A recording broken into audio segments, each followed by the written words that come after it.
York is somehow the gold standard for the rest of America.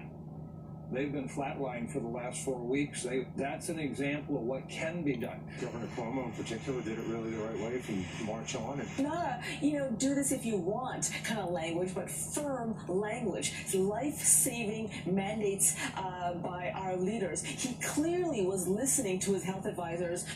Well, unlike the liberal media, numbers don't lie.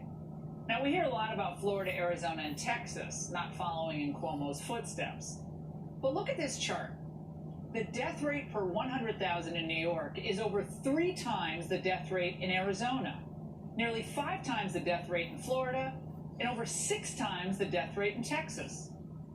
No wonder New York's top health official resigned today. Now, when the media harps on our COVID death numbers, national numbers, they fail to mention the states with the highest numbers. New York had a very tough time, as you know, New York, New Jersey, that area. But when you take that out, our numbers are among the lowest. Now, the president loves New York, but the notion that these states should be taking advice from Governor Cuomo, or anyone, frankly, who presided over the disaster in the Empire State is just absurd. Fourth lie. The left falsely blames Trump for the economy tanking last quarter.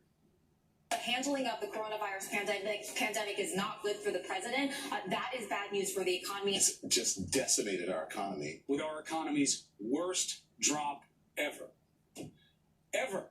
Okay? 32.9%. The last claim you heard about U.S. GDP shrinking 32.9% in the second quarter of this year is insanely misleading. Now, while it's technically true, the figure represents an annualized number. In other words, it was the amount of the decline that would take place over a year if trends from the second quarter continued. Now, that would only happen if we followed Biden's recommendation to shut down the economy and keep kids out of school, thus parents out of work.